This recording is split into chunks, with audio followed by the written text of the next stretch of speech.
Welcome to Hood Champion Boxing and Sports. In boxing, you find a way to win or you find a way to lose. Like and subscribe, follow me on all social media platforms. I'd appreciate it.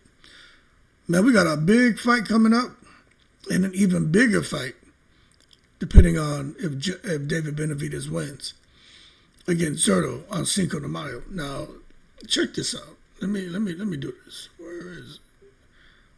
Let me get myself out of here. This is what we got going on here, people.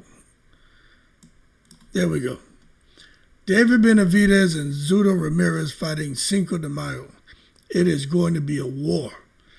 Let me tell you, some people are saying the fight itself is style versus size. I don't know, because David Benavidez is a big boy. Zurdo's bigger than David Benavidez. But my question is, who wins? And will Jai Opetaia be next?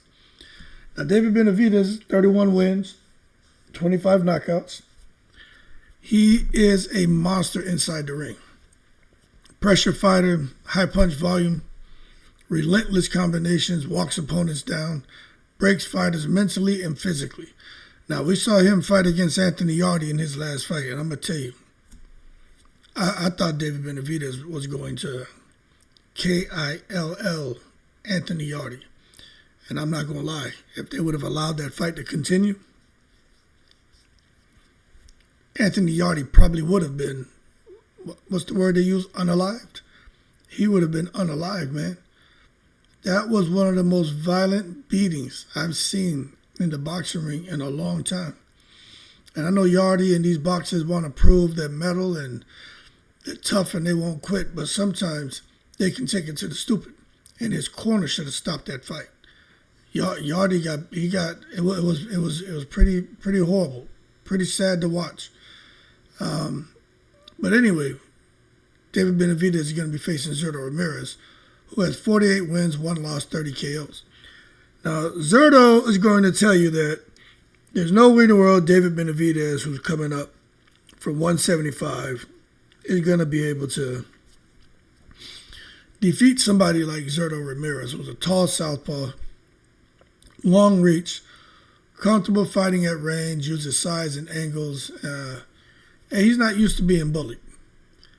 Now, the matchup is dynamic because with Benavidez, he understands that he's the guy they picked to take over the Cinco de Mayo weekend, so he's got to represent.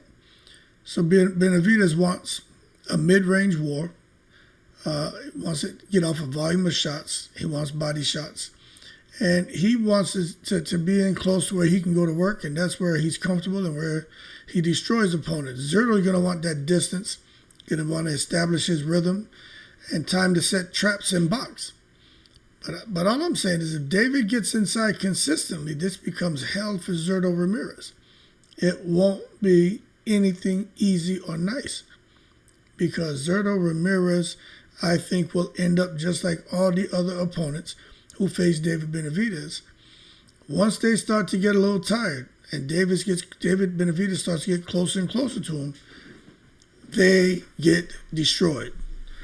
Now, if Zurdo has that expanded gas tank, which is how I like to refer to fighters' conditioning, well, then Zurdo could control the distance. Now this becomes chess. So we have to wait and see. Now, if you ask me, hey, Hood, who you kind of leaning towards? I mean, yeah, of course I'm leaning towards David Benavidez, man. I just got to be I got to be real about it, you know. Benavidez, his ideal outcome is for him to have a dominant win, preferably a knockout, because Zurdo is respected. He's respected in the boxing world. He's a southpaw. He's a champion. And he was doing the business at a lower weight class and then bubbled up to cruiserweight. And what a KO would say is for David Benavidez, look, I belong at this weight. You know what I'm saying? I'm not just up here visiting. I'm actually out here doing the business. Let me pull something up and show you.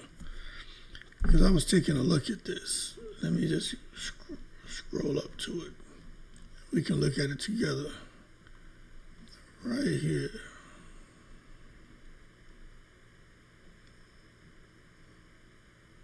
All right. Zurdo Ramirez is a WBO champion and a WBA champion. Jai Opetaia is the IBF. Then you got this guy, McKellen, who's a WBC champion.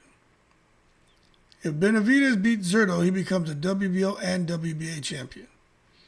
Then they're going to look to face Jai Opetaia, but Jai Opetaia has to fight Glanton. If he beats Glanton, maybe Opetaia can fight this guy McKellen. But nonetheless, it looks like things are going a direction for a Benavidez, Jai Opetaia undisputed showdown. But Benavidez has to do the business. Opetaia at some point has got to face this guy McKellen, and then they can actually meet up. But we just got to wait and see how it all plays out, because sometimes fights don't get made, so I don't know if we'll get undisputed. But I'll tell you what, Jai Opetaia wants the winner so they can continue unifying the division. But I just think for Benavidez, a decision win would be good, but I think he needs a KO statement. If people want to take Benavidez serious at cruiserweight, especially to have a good chance against a guy like Jai Opetaia, he's got to get out there and just blow out Zurdo Ramirez. If he doesn't do that, I don't think they're going to take him serious. Now, Jai Opetaia is probably the most dangerous fighter on paper for anyone at cruiserweight. Now, Opetaia and Benavidez, this could be massive. This could be massive. Southpaw, elite movement, strong chin, high output, natural cruiserweight, freakish power. That's Jai Opetaia in a nutshell. And I'm telling you, this is the biggest test for David Benavidez or Zurdo, depending on who wins, but I'm assuming Benavidez is going to win. It's the highest risk and the most legacy-rich fight at cruiserweight. If someone can beat Opetaia, instant pound-for-pound respect because of just where Jai Opetaia ranks when it comes to the top fighters in the sport of boxing. Now, if he's able to do the business against Jai Opetaia, which, again, that's a long shot. Let's not take it to the stupid and get ahead of ourselves. I think even if he fights him or he doesn't fight him, I think Benavidez could possibly go up to heavyweight. You know what I mean? Benavidez is big already. He got a thick frame, walks around heavy. You can look and see Benavidez is a guy who could easily walk around 225. He probably does. But going to the heavyweight division, there's a huge upside, man. One win, you're a superstar. Talk about a guy who came from 168 to heavyweight and does the business. Benavidez, his power probably carries up.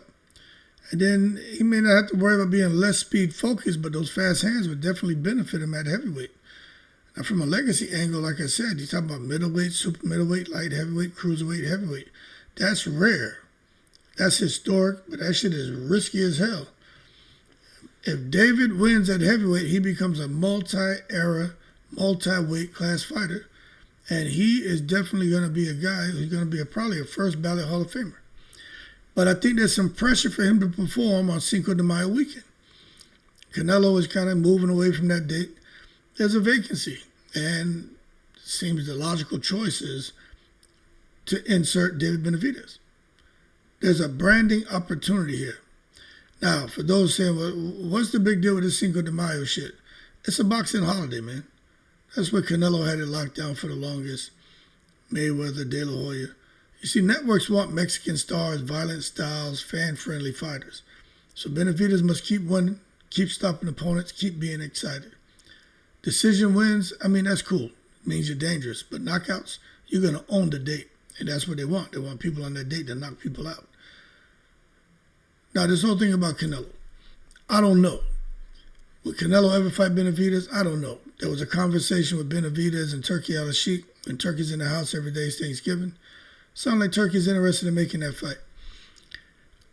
I do know that's the biggest payday for Benavidez. But as far as him going back to 168, I just don't think so. It's a legacy fight.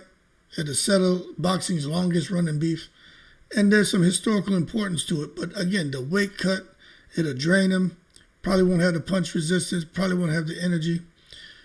So the key question is, will Canelo call him out? Because, look, is Canelo confident that he can beat Benavidez, or is it because he knows David Benavidez coming down to 165 after fighting at cruiserweight? He at 168 from after fighting at cruiserweight. He knows that David Benavidez isn't going to be 100%. So we'll see. But I think it'll be a trap for Benavidez to go back down to 168, and he shouldn't do it. So the bigger legacy options for him. I think his career is now about risk. It's about size, about history. If he beats Zurdo, he proves he can beat elite big men, fight Opetaia. If he beats him, he proves he can beat big men who are specialists. If he goes to heavyweight, it just proves he fears nobody. And this is how legends are built, not safe matchmaking. You know what I'm saying? So if Benavidez beats Ramirez, step in the right direction. Short term, Cinco de Mayo headliner, big network push. Midterm, the Opetaia fight.